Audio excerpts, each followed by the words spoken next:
You begin at the banks of the Tigris and Euphrates, where the first great cities of humanity rose from the mud of Mesopotamia. The air is heavy with smoke from hearths, the sound of reed boats drifting across canals, and the smell of baked clay bricks rising from temple ziggurats that scrape the heavens. This is Sumer, the cradle of civilization, where written language, law, and mythology first intertwine. And here, in these earliest attempts to explain the universe, the Anunnaki are born. The very name itself, Anunnaki, is ancient and layered with meaning.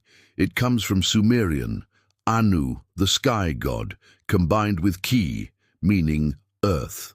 At its root, the Anunnaki are the offspring of Anu, the children of heaven itself. They are not minor spirits or passing shadows, but the great assembly of gods, a divine council that presides over both mortals and immortals alike. To the Sumerians, who lived in a world of unpredictable floods, scorching heat, and shifting empires, the Anunnaki represented structure and authority, a cosmic hierarchy reflecting the social hierarchies they lived under. When you picture the Anunnaki in this early stage, you should not think of them as a single pantheon of easily recognizable figures like the Olympians of Greece. No, they are far more fluid, appearing in different roles and contexts, depending on the myth, the city, and the era. Sometimes they are a collective group, numbering in the dozens, even hundreds, each assigned to specific duties. At other times, they are linked to the great gods directly: Enlil, Enki, Inanna, Ninhursag, and others who hold central roles in Mesopotamian mythology. In every form, though, they are the enforcers of destiny, the ones who decree the fate of humanity. The earliest cuneiform tablets place them at the very center of creation myths. The Sumerians told of a time before time, when the cosmos itself was undivided, a swirling mixture of sky and earth. Out of this primordial chaos came An, the sky, and Ki, the earth, whose union brought forth the Anunnaki. They were the bridge between the realms, the ones who ordered chaos into structure. You might imagine them as architects standing over a cosmic blueprint, carving rivers, raising mountains, and fixing the stars in their orbits. But the Anunnaki are not abstract forces. They are personal, deliberate, and often terrifying. In the earliest myths, they descend to the underworld to judge the dead, deciding who is granted peace and who is condemned. They gather in councils to decree the fates of kings, cities, and entire nations. And in this sense, they mirror the city-states of Mesopotamia themselves, each ruled by a council of elders and priests who claim to govern by divine mandate. One of the earliest surviving myths that mentions them is the story of Enki and the world order. In it, Enki, the god of wisdom and water, assigns duties to gods and humans alike, shaping the balance of life. The Anunnaki appear here as administrators, guardians of order. They are not distant stars, but active forces in the daily life of Mesopotamians, intimately tied to how crops grow, how rivers flow, and how justice is carried out. And yet, the Anunnaki are never fixed. The Akkadians, who absorbed Sumer and reshaped its culture in their own Semitic tongue, expanded their role. For the Akkadians, the Anunnaki were not just earthbound judges, but cosmic arbiters who met in the heavens. They appeared in myths of floods, where they debated humanity's survival. They appeared in tales of kings, granting or denying legitimacy to those who claimed to rule. Their presence was everywhere, carved into cylinder seals, etched into tablets, invoked in temple hymns. Think about what this meant for ordinary people living under the shadow of vast ziggurats. Life in Mesopotamia was precarious. Rivers flooded unpredictably, harvests could fail, wars between city-states erupted frequently. The Anunnaki embodied the mystery behind these forces. If your crops failed, perhaps the Anunnaki had withdrawn their favor. If your king triumphed in battle, it was because the Anunnaki had decreed his victory. To live in Sumer or Akkad was to live in a world where every fortune or disaster could be traced back to these divine overseers. Archaeologists have unearthed hymns that give us glimpses into how they were worshipped. Priests invoked them in long lists, chanting their names, acknowledging their power. The ziggurats themselves were not just temples, but stairways to heaven, connecting the human realm with the divine council above. In the imaginations of the faithful, the Anunnaki moved between these worlds effortlessly, their decisions cascading down into the lives of mortals like the rivers that sustained Mesopotamia. Already, in these early centuries, you see the duality that will define the Anunnaki throughout history. On one hand, they are creators and guardians, the givers of life, law, and order. On the other hand, they are stern judges, capable of unleashing floods, plagues, and destruction when displeased. They are not benevolent in the way later religions would imagine loving gods. They are powerful, impartial, and often harsh. Divine reflections of the world their worshippers inhabited, a world where survival itself was precarious. And here is where the story begins to hint at the future. Because even in these earliest myths, there is a sense that the Anunnaki are more than just gods. They are rulers, administrators, beings who organize and enforce. This bureaucratic, almost governmental quality would fascinate later interpreters, especially in modern times, who would ask, were the Anunnaki more than just myth? Were they perhaps rulers of flesh and blood, remembered as gods? But that speculation lies far in the future. For now, in ancient Sumer, the Anunnaki are the sacred children of Anu, the arbiters of life and death, the eternal judges who sit in council above humanity. The story of the Anunnaki doesn't start with aliens or conspiracies. It starts with people, with farmers and priests trying to make sense of the unpredictable world around them. It starts with clay tablets pressed by styluses, with chants rising in smoke-filled temples, with kings who needed divine approval to rule. It starts here in Sumer, where the first words etched into history whisper the names of the Anunnaki. You move further into the unfolding story, where the Anunnaki take on sharper definition, not just as children of heaven and earth, but as rulers of order itself. In the worldview of the Sumerians, the universe was not a free-for-all. It was a carefully managed system, and at the top of that system sat the Anunnaki. They were not passive figures hovering in the distance. They were the enforcers of law, the judges of fate, and the invisible administrators of both the heavens above and the underworld below. To understand this role, you must first place yourself in the rhythm of Mesopotamian life. Imagine yourself living in a city like Uruk, Ur, or Nippur.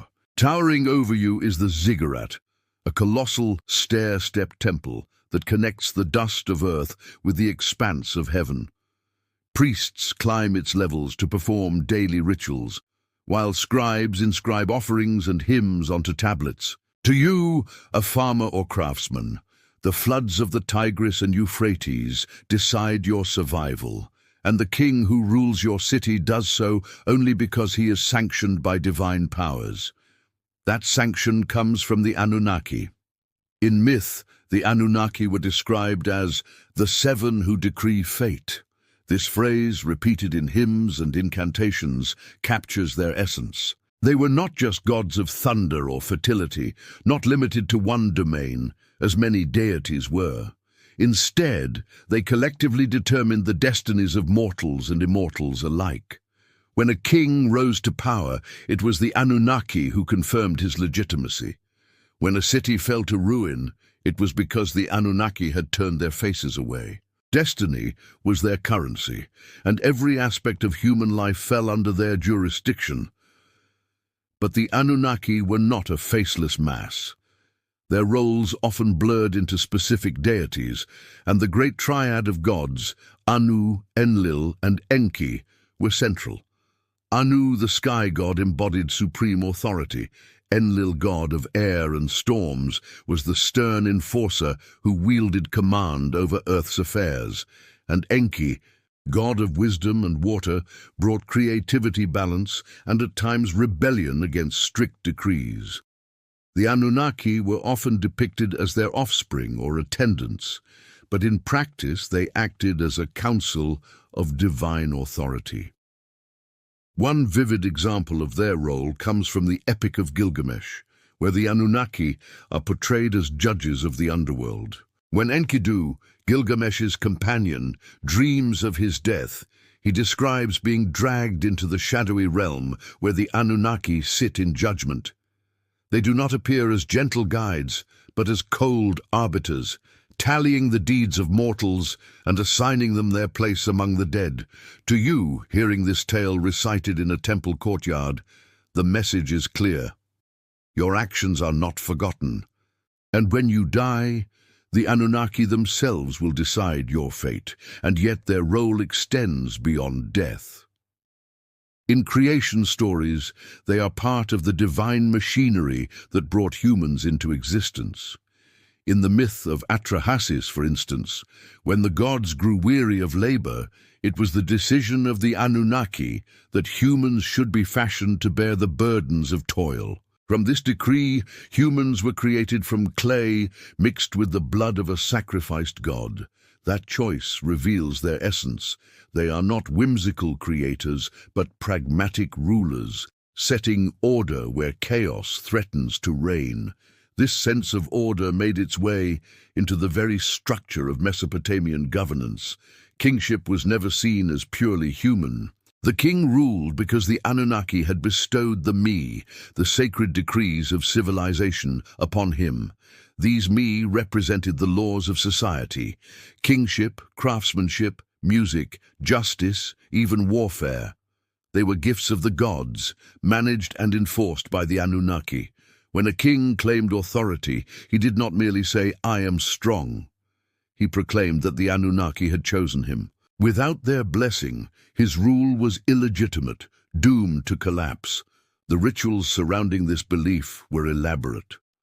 During New Year festivals, priests reenacted the cosmic assembly of the gods, calling upon the Anunnaki to renew the king's legitimacy for another year. Statues of deities were paraded through city streets, chants echoed from temple steps, and sacrifices were made to ensure the divine council remained favorable. In these ceremonies, ordinary people would have felt the weight of the Anunnaki's unseen hands, deciding the prosperity or ruin of their city. And because the Anunnaki were bound to the underworld as much as to the heavens, they symbolized the totality of existence. They presided over the living and the dead, the fertile soil and the barren wasteland, the rising flood and the scorching drought. Their reach was absolute and their judgments final. When cities like Akkad or Ur fell into ruin, later poets described it as the Anunnaki withdrawing their favor. They decreed destiny, and no mortal could overturn their will. What makes this stage of their story so compelling is how it mirrors the human struggle for stability. In a land where empires rose and collapsed with dizzying speed, people found comfort in the idea of a divine council keeping order above the chaos.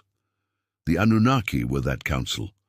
Their power was terrifying, but it was also reassuring, because it meant the universe had rules, however harsh those rules might be. You can almost hear the recitations in the dim light of a temple chamber, invocations to the Anunnaki, petitions for justice, desperate pleas for mercy.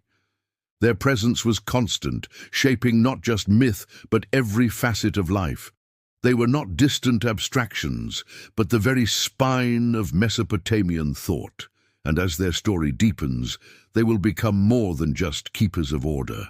Rivalries, myths of creation, and tales of floods will soon paint them as actors in cosmic dramas, shaping humanity's destiny in ways that echo across millennia.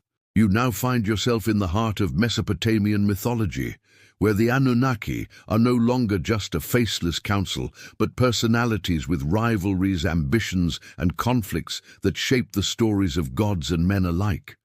Among them, two figures rise above the rest: Enlil and Enki, brothers in divinity, rivals in influence, and symbols of opposing principles. Their struggles, both open and subtle, become some of the most important tales in the Mesopotamian imagination, and they reveal how people of the ancient world understood power, justice, and survival. Enlil, the storm god, embodies authority and command. His domain is the air, the winds, the forces of nature that can both give life and tear it away. He is stern, uncompromising, and often merciless. In the pantheon, Enlil stands as the enforcer of divine will, the one who insists on order, hierarchy, and discipline. To him belongs the power of the tablets of destiny, cosmic records that define the fate of gods and humans alike. Enki, on the other hand, is the god of wisdom, water, and creativity. He rules the subterranean freshwater oceans known as the Apsu, the hidden source of fertility that nourishes rivers and fields. Enki is clever, inventive, and often sly. Where Enlil demands obedience, Enki bends the rules. Where Enlil punishes, Enki protects. The tension between them is not just family rivalry, it is a reflection of the dualities that define human life: law and mercy, order and innovation, punishment and compassion. You see this tension vividly in the myths that have survived on clay tablets. Take the story of humanity's creation. In the Atrahasis epic, the lesser gods rebel against their toil, digging canals and maintaining the land for the senior deities. Enlil, weary of their complaints, insists on discipline and control. But Enki proposes another solution: create humans to take on the burden of labor. By mixing clay with the blood of a slain god, humanity is formed. In this myth, the Anunnaki are present as witnesses, but it is Enki's cunning that ensures the survival of the new species. For Enlil, humans are tools. For Enki, they are a creation to be nurtured, even if only pragmatically. The rivalry deepens in the tale of the Great Flood. Humanity multiplies, and their noise rises to the heavens. Enlil, intolerant of this disruption, decides to wipe them out. He unleashes famine, plague, and finally, a flood meant to erase humankind entirely. The Anunnaki, as his council, accept the decree. Yet Enki, unwilling to see his creation destroyed, secretly warns Atrahasis, or in another tradition, Utnapishtim, to build a great boat. Through this act of rebellion, humanity survives. Here you see the Anunnaki split in function, Enlil representing harsh destiny, Enki representing the subversion of that destiny through wisdom. This dynamic between Enlil and Enki mirrors the very structure of Mesopotamian politics. Kings and rulers often presented themselves as Enlil's chosen, enforcing strict laws and hierarchies. But priests, scribes, and cunning advisors often acted more like Enki, bending systems, finding loopholes, and ensuring survival through negotiation rather than brute force. To the people listening to these myths, the gods were not remote abstractions. They were reflections of the very struggles they witnessed in their own courts and cities. The rivalry also plays out in myths of divine inheritance. In some traditions, Enlil seeks to consolidate power while Enki resists his overreach. Their disputes ripple across the pantheon, drawing in other deities like Inanna, the goddess of love and war, who often manipulates or outmaneuvers both brothers in her own pursuit of influence. The Anunnaki, as a broader assembly, serve as the stage where these dramas unfold. When they gather, it is not unlike a royal court filled with factions, allies, and rivals, each maneuvering for advantage. Consider the descent of Inanna. When the goddess of Uruk descends into the underworld, the Anunnaki preside as judges. They strip her of her garments, symbols of power, and condemn her to the realm of the dead. Their judgment is final, their authority unquestioned. Yet, even here, Enki intervenes with trickery, creating beings from dirt and sending them to revive her.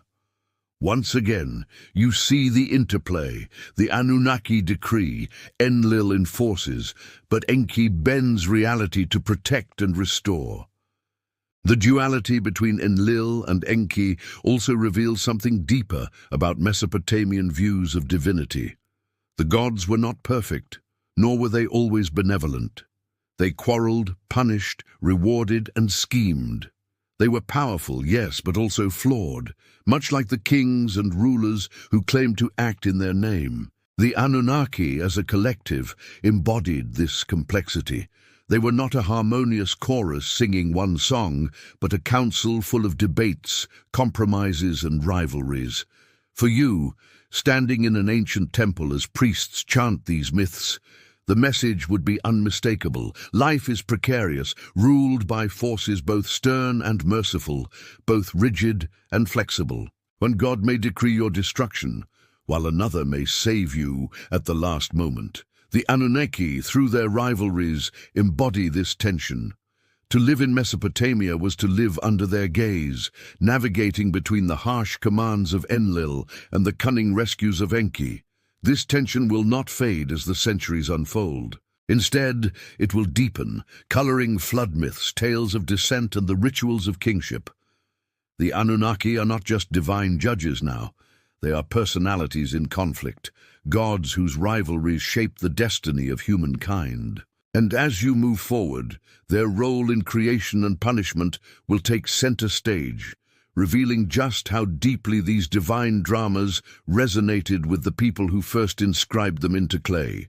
You continue the journey, stepping into the myths that explain humanity's origins and its near destruction. Here, the Anunnaki appear not only as rulers of fate, but as direct actors in the creation of humankind and the deliverers of devastating punishments. These stories were more than entertainment for ancient Mesopotamians. They were explanations for why people exist, why suffering strikes, and why survival depends on appeasing the unseen council of gods. The tale begins with labor and rebellion. In the Atrahasis epic, the lesser gods toil endlessly, digging canals, shaping fields, and maintaining the infrastructure of divine order. But they grow weary, exhausted from the unending work. Frustration boils into open revolt, and the great gods, the Anunnaki, are faced with a crisis. Enlil, true to his nature, demands discipline. His patience is gone, and he is ready to crush the rebellion. Yet other voices within the divine council seek a lasting solution. It is here that Enki proposes a bold plan. Create a new race, one that can take on the burdens of labor. The decision is monumental. From clay and the blood of a slain god, humanity is formed. You are told in the myth's rhythm that this mixture gives humans both the earth's substance and divine essence. Divine. In this act, the Anunnaki do not create humanity out of love or generosity. They create out of necessity. Humans are workers, designed to farm, build, and maintain temples. They are a solution to divine exhaustion. To the people hearing this story, it makes sense. You plow the fields, not because you are cursed, but because you are fulfilling the very role for which you were made. Yet this arrangement is fragile. Humans, once created, multiply quickly. Their numbers grow, their noise rises, and the peace of the gods is disturbed. Once again, Enlil takes center stage. He is disturbed by the clamor of humanity. His response is harsh. Punishments sent in waves, first famine, then plague, then drought. Each time, humanity teeters on the edge of extinction. Each time, Enki intervenes, whispering survival strategies to mortals, guiding them toward endurance. He is the balancing force against Enlil's wrath, ensuring that the fragile experiment of human life continues. But the breaking point arrives with the flood. Enlil, unable to tolerate humanity any longer, decrees that the earth must be cleansed. The Anunnaki agree to the plan, sealing their oath with a terrible silence. No mortal must know. Yet Enki, ever sly, bends the rules without fully breaking them. He does not tell Atrahasis directly. Instead, he speaks to a reed wall, And through this indirect whisper warns the chosen man. Build a great boat, the message implies. Take your family, take the animals, and survive the waters to come. The flood descends, and the world is swallowed. Rivers rage, seas rise, and even the gods themselves are terrified at the violence unleashed. In some versions of the story, the Anunnaki cower, regretting the devastation they have brought. The waters roar for days, erasing cities and fields, leaving behind only chaos. But Atrahasis, or in another tradition Utnapishtim, survives in his ark. When the waters recede, he makes offerings, and the gods gather like flies over the scent of sacrifice. It is a vivid reminder that even divine beings hunger, depend, and falter. What emerges from the flood is not just survival, but a new balance. The gods realize humanity cannot be destroyed entirely, but it must be controlled. Enlil is still stern, but Enki argues for moderation. Mortals will face limits, shorter lifespans, diseases, struggles that keep their numbers in check.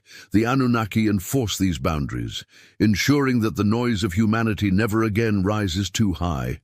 The message for you, hearing this tale, is clear. Your suffering has divine origins. Your mortality is not an accident. It was decreed by the Anunnaki as part of the bargain that allowed you to exist at all.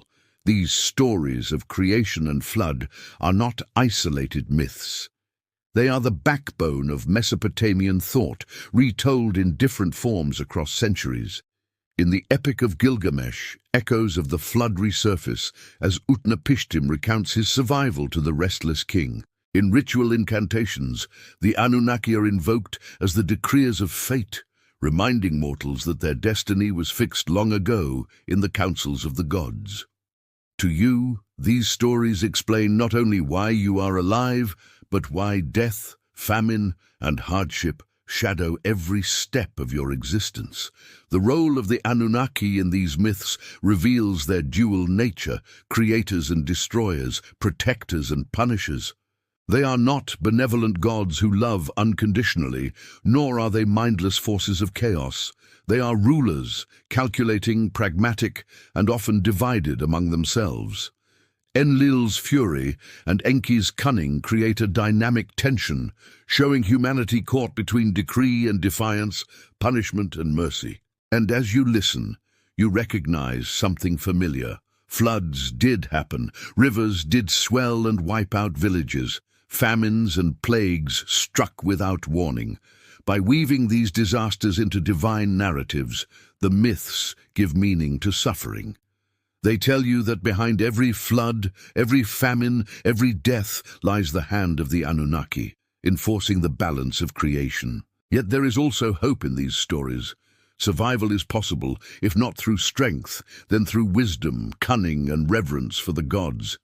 Atrahasis survived because he listened. Humanity endured because Enki intervened. And so the myths whisper to you.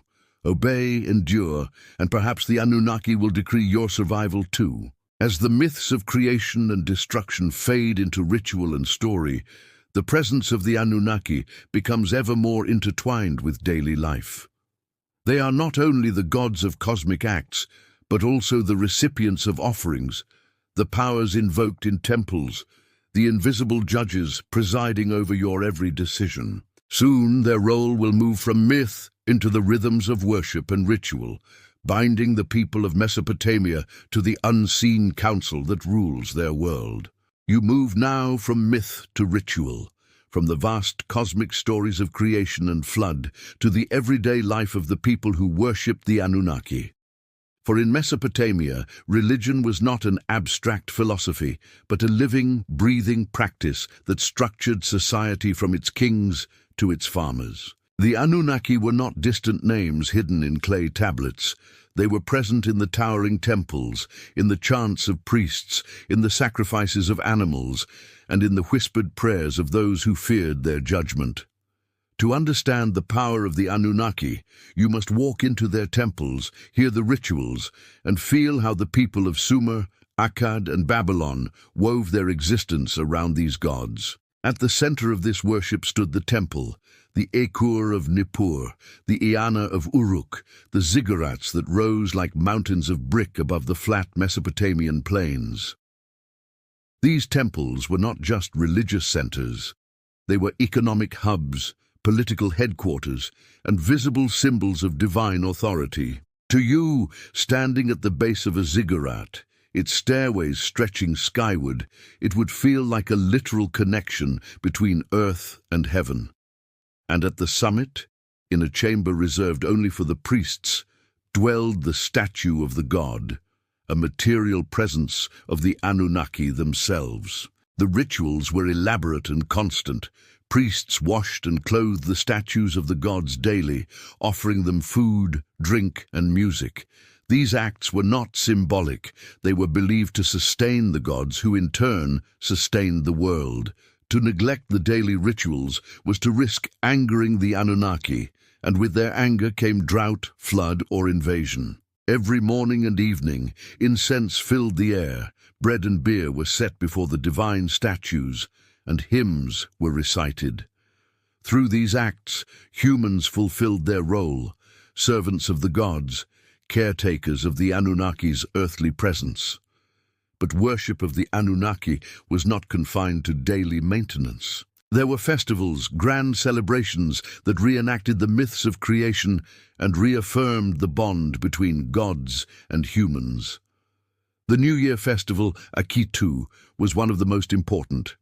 During it, the king himself was stripped of his regalia, humiliated before the statue of the god, and then restored to power, symbolizing the renewal of divine authority. The Anunnaki were invoked as the cosmic council that confirmed the king's right to rule.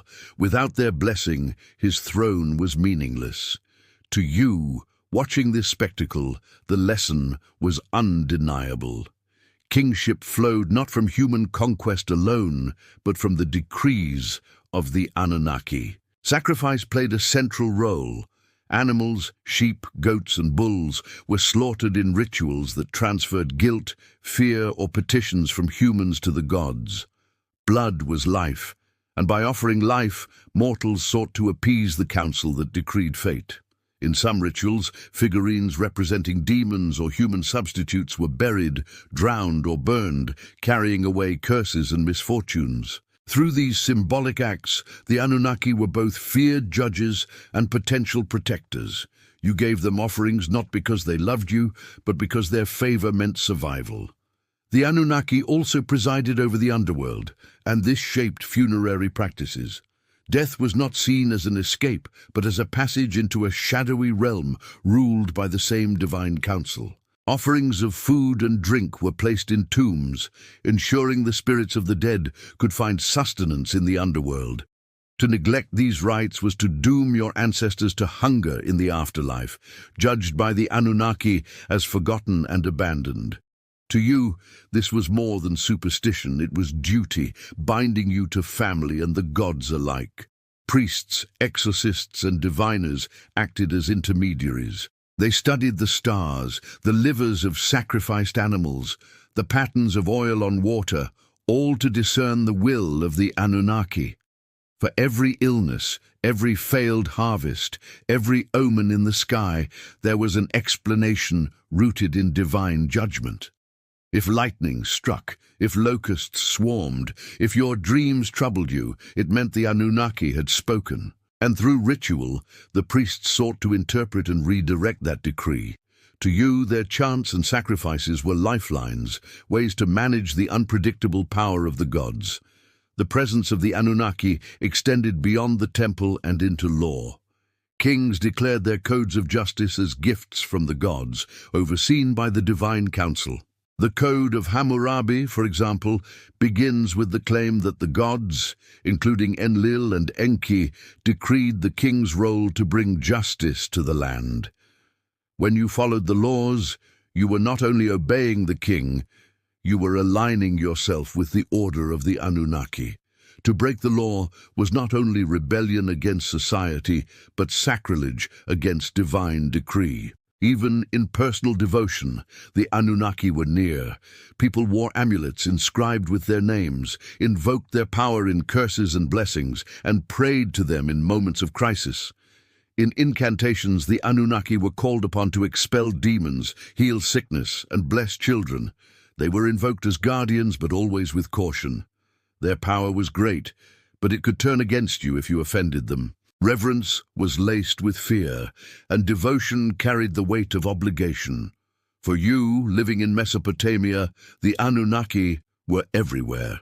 They determined your fate at birth, judged your soul in death, sanctioned your king, enforced your laws, and demanded your offerings. You could not escape their presence, nor would you want to. To live without their favor was to live without protection, vulnerable to chaos in a world where order was fragile. And so, through temples, rituals, sacrifices, and laws, the Anunnaki moved from myth into daily reality. They were not distant gods on forgotten tablets, but constant presences shaping every corner of life. As you leave the temple courts behind, the echoes of their chants linger in your ears. Yet beyond worship and ritual lies something even greater, how their stories and identities evolved, shifting as empires rose and fell, spreading their influence far beyond the Sumerians who first named them. You step forward through time into an age when empires rise and fall, and the stories of the Anunnaki adapt, shift, and transform. The gods who began as Sumerian figures in the marshes of southern Mesopotamia are not confined to one city or one people. Instead, as the Akkadians, Babylonians, and Assyrians ascend, they inherit these myths, reshaping the Anunnaki into new forms, each civilization layering its own meaning upon the divine council. Their essence remains judges, decreers of fate, guardians of order, but the details evolve as centuries pass. The Akkadians, who conquered the Sumerians under Sargon the Great, absorbed much of their religion. For them, the Anunnaki remained a powerful assembly, but the emphasis shifted toward their role as arbiters of the underworld. In Akkadian incantations and hymns, the Anunnaki are often invoked as the great gods of the dark realm. Feared by mortals who knew death was inevitable, they appear as both enforcers and witnesses, standing at the edge of human destiny. The Akkadians also brought a new focus on the supreme sky god, Anu, reinforcing the sense that the Anunnaki were his attendants, extensions of his cosmic authority. As Babylon rose, particularly under Hammurabi and later Nebuchadnezzar II, the Anunnaki's identity intertwined with the city's supreme deity, Marduk. In the Babylonian creation epic, Enuma Elish, Marduk defeats the chaos dragon Tiamat and establishes cosmic order. He is granted the tablets of destiny and proclaimed king of the gods. Yet even in this narrative, the Anunnaki remain present, now depicted as the divine assembly that confirms Marduk's kingship.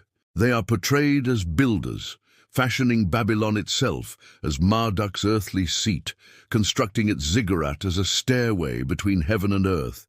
To you, living in Babylon, the Anunnaki were no longer distant figures from Sumerian myth.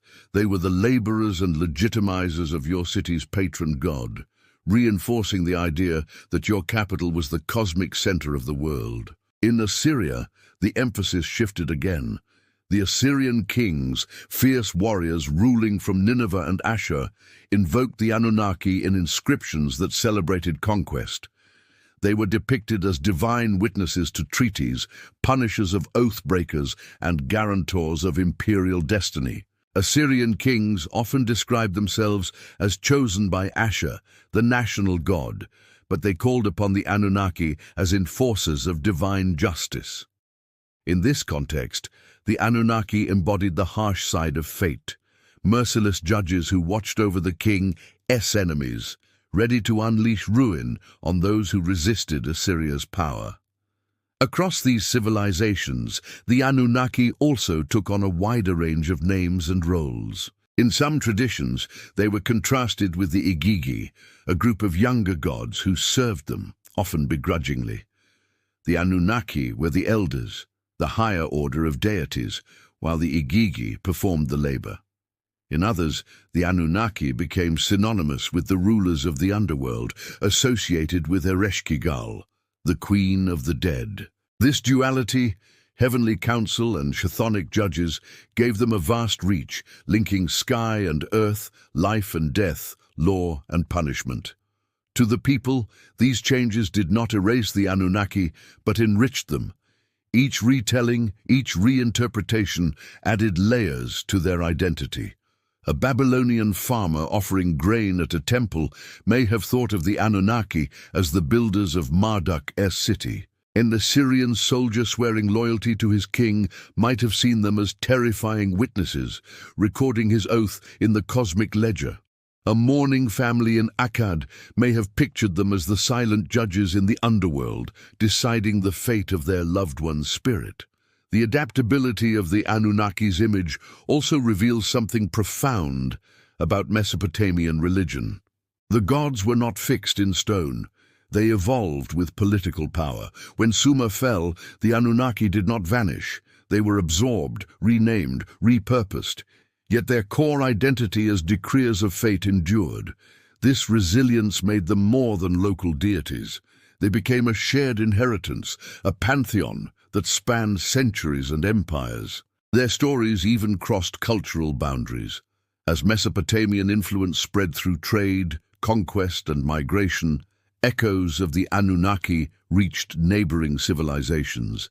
In the Hittite myths of Anatolia, in the Canaanite tales of Ugarit, in echoes that may have rippled into early Hebrew traditions, you find distant reflections of divine councils and gods who decree destiny. The Anunnaki, though not always named, left shadows in stories far beyond the land of the two rivers. Archaeology reinforces this spread. Clay tablets from Ashur, Babylon, and Mari preserve incantations invoking the Anunnaki alongside local deities.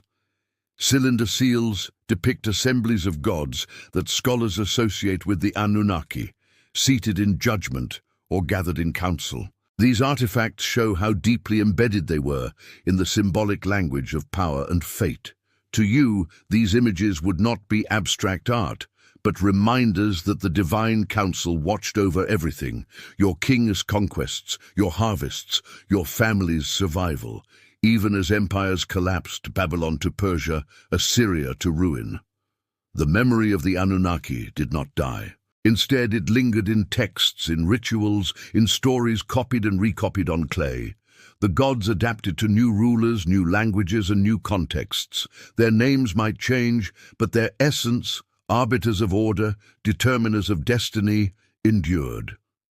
As you step back from this sweep of civilizations, you see the Anunnaki less as static figures and more as a living tradition, a thread binding together centuries of human history.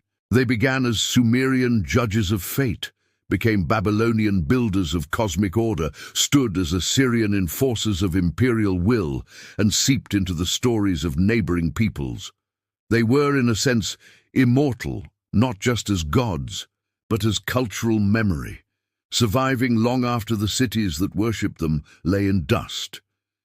But this endurance also set the stage for something unexpected. Thousands of years later, long after the last Mesopotamian temple had crumbled, the Anunnaki would be reborn in an entirely new context, not as ancient gods, but as the center of modern theories, speculations, and mysteries that claim they were something far stranger than the ancients themselves ever imagined. You now step into an age far removed from the clay tablets of Mesopotamia. The cities of Ur and Babylon are long buried, their temples collapsed, their ziggurats weathered into ruins. But the name of the Anunnaki refuses to fade. Instead, it resurfaces thousands of years later in a context no Sumerian could have imagined: the modern fascination with ancient astronauts, hidden histories, and cosmic conspiracies. The Anunnaki, once gods of fate and underworld judges, are recast as extraterrestrial beings, visitors from the stars who came to Earth in humanity's earliest days. This transformation begins with archaeology itself. In the 19th century, European explorers and scholars unearthed Mesopotamian sites, discovering libraries of clay tablets inscribed in cuneiform. As these texts were translated, myths of the Anunnaki re-emerged after millennia of silence. Scholars documented them carefully, interpreting them as myths, metaphors, and cultural expressions. But for some, the stories seemed to hold more than symbolism. The descriptions of gods descending from heaven, granting knowledge and shaping humanity, sparked questions. Were these gods not divine at all, but visitors from beyond our world? The 20th century gave rise to the most famous of these speculations. Writers like Zecharia Sitchin proposed bold reinterpretations of the ancient texts. In his series The Earth Chronicles, Sitchin argued that the Anunnaki were advanced extraterrestrials from a mysterious planet called Nibiru, which supposedly passes near Earth every few thousand years. According to this theory, the Anunnaki genetically engineered humanity as a slave species, mining gold and resources for their own survival.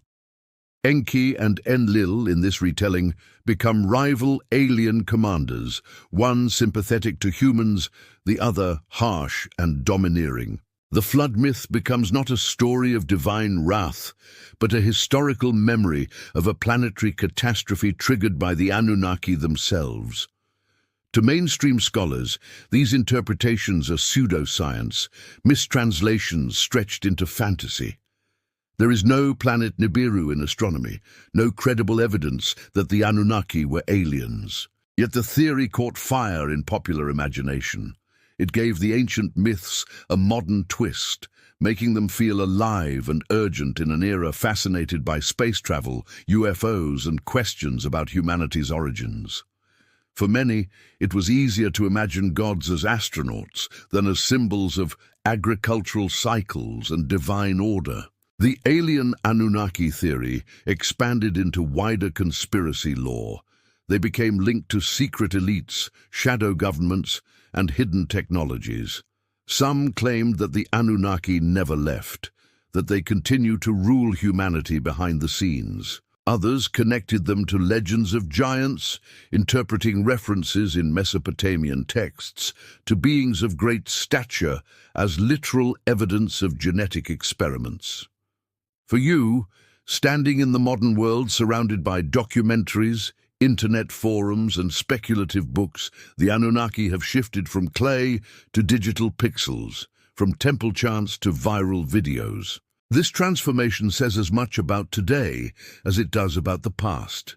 Ancient Mesopotamians saw the Anunnaki as explanations for the unpredictability of nature, the fragility of kingship, and the inevitability of death. Modern seekers, on the other hand, project onto them anxieties about technology, alienation, and the mysteries of the cosmos. Both approaches look for meaning, for answers to questions too vast to solve. Why are we here? Who made us? Are we alone? The Anunnaki become a canvas onto which different eras paint their fears and hopes. Even beyond conspiracy theories, the Anunnaki appear in popular culture. They show up in novels, video games, television shows, and music, often depicted as ancient gods or alien overlords. Their names and stories inspire creators because they are both mysterious and flexible, rooted in history, yet open to reinvention. A gamer might battle the Anunnaki as cosmic tyrants. A novelist might cast them as tragic figures who once ruled the earth. A musician might invoke them as symbols of rebellion against hidden powers. In each case, the ancient myths are reborn in new forms. What is striking is the continuity. The Anunnaki were always figures of authority, beings who decreed destiny and shaped humanity's fate. Whether as gods of judgment or aliens of genetic engineering, their essence remains the same. Powerful others, above and beyond humanity, who define what it means to be mortal. To the Sumerian farmer, they determined whether crops would grow. To the modern reader of Sitchin, they explain why humans exist at all. Both perspectives place the Anunnaki at the heart of human destiny. Of course, there is a danger in blurring myth and history.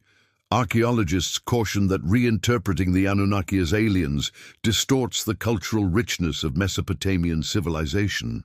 The myths were not literal accounts of extraterrestrial engineering, but symbolic reflections of human concerns. Yet even as scholars object, the fascination continues. The Anunnaki thrive in the space between fact and speculation, myth and science fiction, and perhaps that is why their story endures. You realize, as you follow this transformation, that the Anunnaki are not just relics of ancient texts, but living myths, constantly reshaped to fit the needs of each generation. In one age, they explained floods and kingship.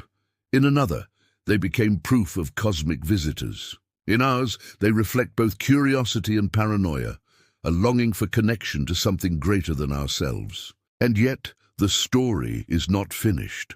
For even as modern theories spin elaborate tales of alien overlords, the deeper legacy of the Anunnaki still waits to be uncovered. Their enduring influence on culture, religion, and imagination, and the echoes they leave behind in how we continue to think about gods, power, and the mysteries of existence. You come now to the final stretch of the journey, where the Anunnaki no longer belong solely to ancient Mesopotamia or modern theories, but to a vast cultural landscape of echoes, reinterpretations, and legacies. Their story, carried across millennia, has become more than myth, more than speculation.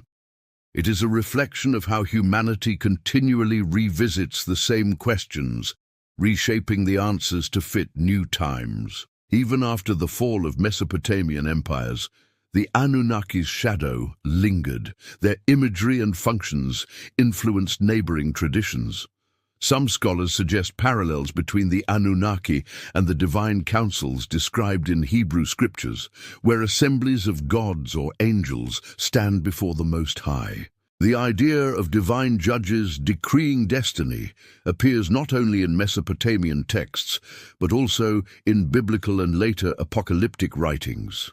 Whether through direct borrowing or cultural osmosis, the concept of a heavenly council endured long after the cuneiform tablets were forgotten. In the classical world, Greek and Roman writers came across fragments of Mesopotamian lore, often filtered through Babylonian astrologers and Persian traditions.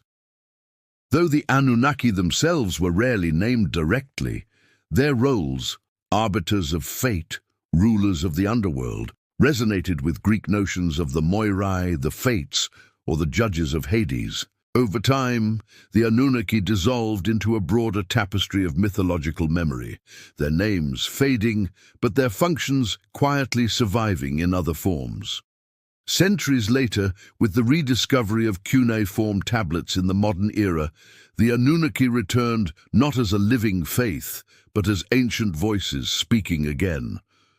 Their stories became crucial to the study of mythology, comparative religion, and the early history of writing. To you, reading translations of the Epic of Gilgamesh or the Enuma Elish, the Anunnaki offer more than curiosity. They are windows into how the earliest civilizations made sense of the cosmos. Their myths remind you that long before modern science, humans sought patterns, causes, and order in a chaotic world, giving those forces names and faces. In literature and philosophy, the Anunnaki inspire reflections on power and destiny. Their role as judges of the dead, for example, prefigures later questions about divine justice. Were they fair? Were they merciless? Did they embody the inevitability of law rather than the compassion of mercy? These tensions resonate across time, surfacing in later religious debates about free will, predestination, and divine judgment. In art and storytelling, the Anunnaki remain fertile ground. Writers use them as symbols of forgotten wisdom, of powers buried beneath the sands of time. Filmmakers depict them as ancient rulers whose secrets still shape the present, even when they are fictionalized. The fact that they once belonged to real cultures anchors them in a way that purely invented myths cannot match. They carry the weight of authenticity, of something truly old, even when adapted for modern imagination. Their legacy also lies in the broader human tendency to revive and reinvent ancient myths. The Anunnaki are not unique in this. Egyptian pharaohs, Norse gods, and Mayan prophecies all experience similar resurgences in popular culture.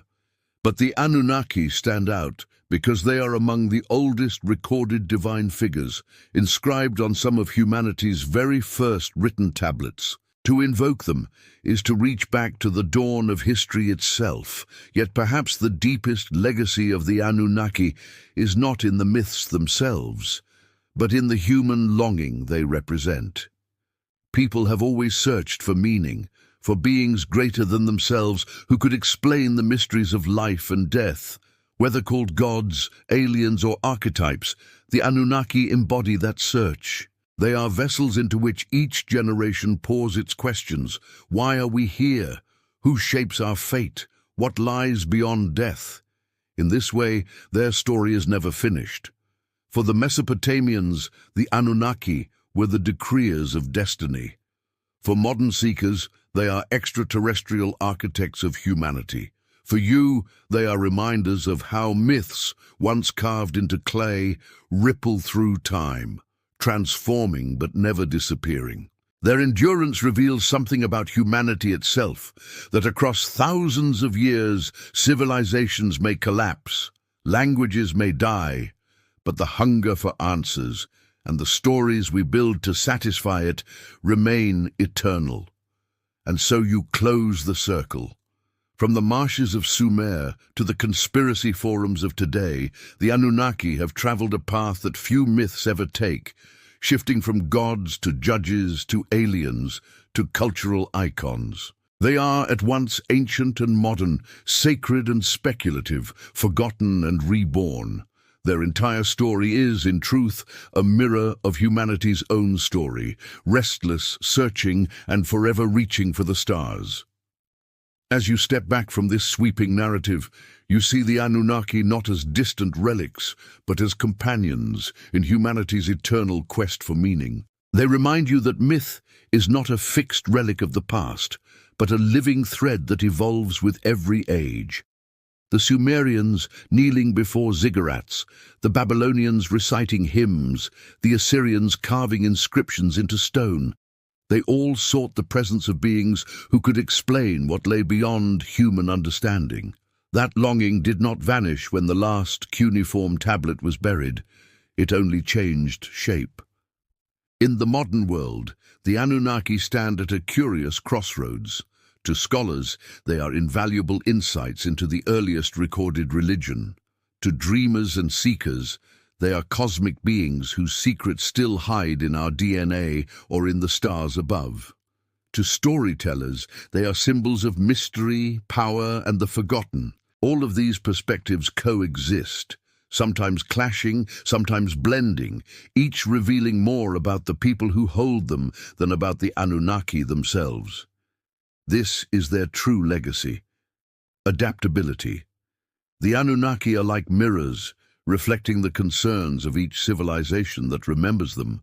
Where ancient farmers feared floods and droughts, modern readers fear conspiracies and cosmic loneliness. Both turn to the Anunnaki to explain forces too great to comprehend, and in doing so, they ensure the myths live on.